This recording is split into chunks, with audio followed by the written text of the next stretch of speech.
और यूक्रेन में पुतिन का तीसरा तूफान शुरू हो चुका है। हालात ये हो गए हैं कि रूस की सेना अब यूक्रेन में हर तरफ हवाई हमले कर रही है, जो कि बेहद खौफनाक है। यहां तक कि यूक्रेन की बारूद, बम और मिसाइलों से भरी मिलिट्री ट्रेनों को भी रूस ने तबाह करना शुरू कर दिया है। हारते और पिटते यूक्रेन को देखकर अब नेटो देश हंगरी भी कहने लगा है कि यूक्रेन की वजह से पूरा यूरोप बहुत बड़े दलदल में फंस गया।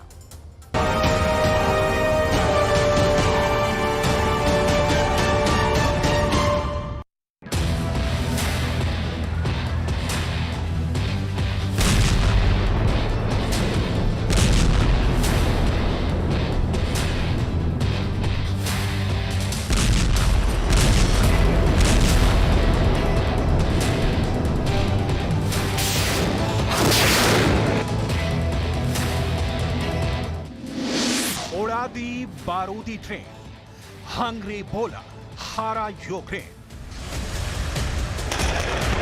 18 महीने से रूस के तूफानी हमलों ने यूक्रेन के 45% तोपखानों को तबाह करने का दावा किया है। अब तो हालात ये हो गए हैं कि रूस यूक्रेन के बेहद अंदर घुसकर यूक्रेन के सैन्य ठिकानों पर हमला कर रहा है। जरा देखिए, यूक्रेन के डोनेत्स्क इलाके में एक यूक्रेनी सैन्य ठिकाने पर रूस की मिसाइलों ने कैसे यूक्रेन की बारूदी ट्रेन को धमाके से उड़ा दिया है। रूस के रक्षा मंत्रालय ने वीडियो जारी करते हुए दावा किया है कि यूक्रेन के इस मिलिट्री ट्रेन में यूक्रेन की मिसाइलें और तोपखाने के हजारों गोले मौजूद थे, जिसे रूस ने सतह से सतह पर मार करने वाली एक मिसाइल से उड़ा दिया है। रूस का दावा है कि मिलिट्री ट्रेन को धमाके के साथ उड़ाया गया है, जिसमें 30 यूक्रेनी सैनिक जलकर राख हो गए हैं, जबकि यूक्रेन के 10 बख्तरबंद वाहन और सैकड़ों मिसाइल धमाके में तबाह हो गई हैं। रूस का दावा है कि डोनेत्स्क में मिसाइल, बम और बारूद से भरी ट्रेन को उड़ाने से यूक्रेनी सेना को जबरदस्त झटका लगा है। इन्हीं तस्वीरों को देखकर अब नेटो देश हंगरी यूक्रेन पर बुरी तरह से भड़क गया है और उसने ये साफ साफ कह दिया है कि यूक्रेन की वजह से नेटो यूक्रेन में बुरी तरह से हार रहा है। हंगरी ने यहां तक दावा किया है कि यूक्रेन का काउंटर अटैक पूरी तरह से फेल हो चुका है। हंगरी के विदेश मंत्री पीटर सेजार्टो ने भी यूरोपियन यूनियन और नेटो से दो टूक कहा है कि यूक्रेन की वजह से यूरोपीय संघ बेहद कमजोर और लाचार बन गया है। चीख पड़ा हंगरी, ज़ेलेंस्की ने नेटो को मरवाया। अब आप ये भी जान लीजिए कि क्यों नेटो देश हंगरी नेटो पर भड़क रहा है, यूक्रेन को गद्दार और डरपोक बता रहा है। जरा देखिए, हंगरी के विदेश मंत्री पीटर सेजार्टो ने आखिर कहा क्या है।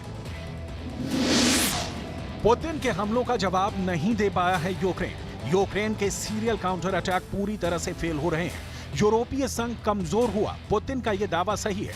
यूरोपीय संघ बहुत खराब स्थिति में पहुंच गया है। रूस पर प्रतिबंध लगाना नेटो और यूरोप की बहुत बड़ी गलती है। यूक्रेन को हथियार देना पश्चिमी देशों का एक बड़ा गलत फैसला है।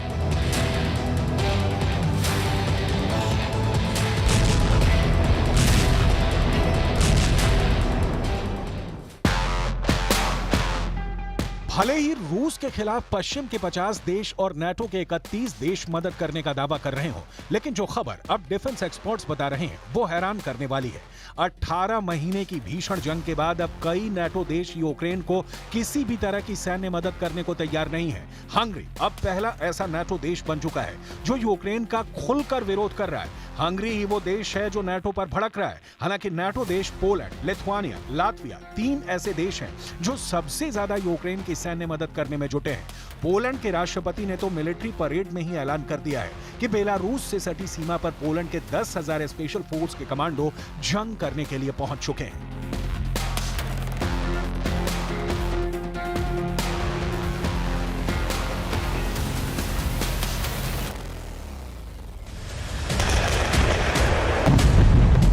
कह सकते हैं जिसका डर था वो डर अब सामने आ चुका है।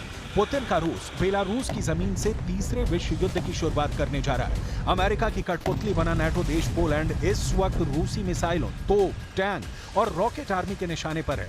हालात ये हो गए हैं कि एक तरफ रूस यूक्रेन पर पिछले 45 दिनों से ऑपरेशन जेड चला रहा है, जिसकी वजह से यूक्रेन के दक्षिणी इलाके में रूस के 1 लाख सैनिक, 555 तोप और 1800 टैंक के साथ भयानक हमले कर रहे हैं। लेकिन इधर रूस ने बेलारूस में मौजूद 8000 वैगनर के स्पेशल लड़ाकों को पोलैंड की सीमा के बेहद करीब भेज दिया है।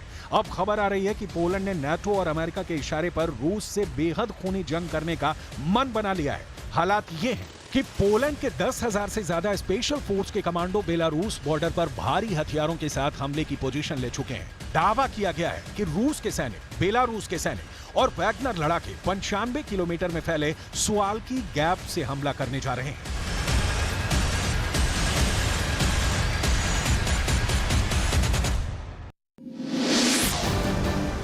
मारा जाएगा पोलैंड, बेलारूस से तीसरा युद्ध।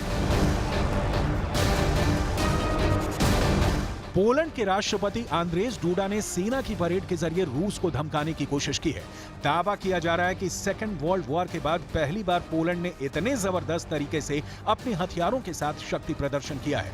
हजारों टैंक, लड़ाकू विमान और तोप, बख्तरबंद वाहनों के साथ पोलैंड ने रूस को दिखा दिया है कि उसके 2.5 लाख सैनिक रूस और बेलारूस दोनों से एक साथ जंग करने को पूरी तरह से तैयार है। डिफेंस एक्सपर्ट साफ दावा कर रहे हैं कि नाटो पोलैंड के इशारे पर रूस को कुचलने के लिए तैयार है। लेकिन इधर रूस ने साफ कर दिया कि जंग के 15 दिन के अंदर रूसी सेना पोलैंड के 2.5 लाख सैनिकों को मार डालेगी।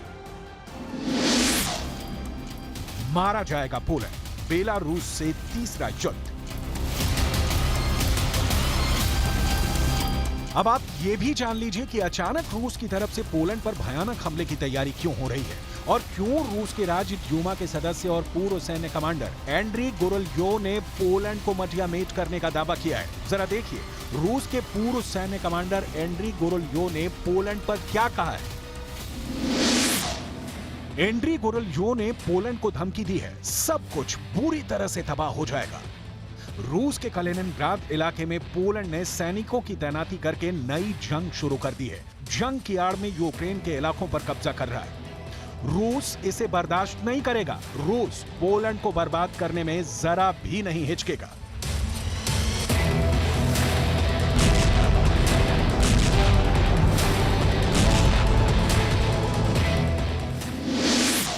मारा जाएगा पोलैंड, बेलारूस से तीसरा युद्ध। Безопасности Российской Федерации возросли кратно. Серьезным дестабилизирующим фактором является вступление в НАТО Финляндии и в перспективе Швеции. После присоединения Хельсинки к Альянсу сухопутная граница России со странами блока यूक्रेन के बाद पोलैंड से जंग लगभग शुरू हो चुकी है। कुछ एक्सपर्ट्स का दावा है कि अगर पोलैंड रूस से जंग हारा तो अमेरिका का अंत तय है, क्योंकि रूस ने बेलारूस से सटी पोलैंड के 95 किलोमीटर इलाके से तीसरे विश्व युद्ध की शुरुआत का मन बना लिया है। जरा देखिए कैसे। बेलारूस से सटी पोलैंड और लिथुआनिया की एक सीमा रेखा है जिसे सुवाल्की गैप कहा जाता है। पोलैंड और लिथुआनिया की ये 95 किलोमीटर लंबी सुवाल्की गैप सीमा रेखा बेलारूस और रूस के सबसे किलाबंद कलिनिनग्राद के बीच लिंक है, जो रूसी इलाके में आता है। यहीं पर पोलैंड ने सैनिकों को तैनात कर दिया है। वॉर एक्सपर्ट्स का साफ कहना है कि रूस बेलारूस के साथ मिलकर अगर पोलैंड और लिथुआनिया के 95 किलोमीटर लंबे सुवाल्की गैप पर कब्जा कर लेता है तो इससे लिथुआनिया, लातविया और एस्टोनिया जैसे बाल्टिक देश बाकी यूरोपियन नाटो देशों से पूरी तरह से कट जाएंगे और रूस आसानी से 4 नाटो देश लिथुआनिया, लातविया और एस्टोनिया को तबाह और बर्बाद कर देगा। कुछ डिफेंस एक्सपर्ट्स का दावा है कि सुवाल्की गैप बहुत संकरा रास्ता है। रूस और बेलारूस मिलकर नाटो की भारी सैन्य मदद को तबाह कर सकते हैं, रोक सकते हैं। कई रक्षा विश्लेषक मानते हैं कि अगर नाटो देशों और रूस के बीच टकराव हुआ तो सुवाल्की गैप से रूस तीसरा विश्व युद्ध शुरू कर देगा।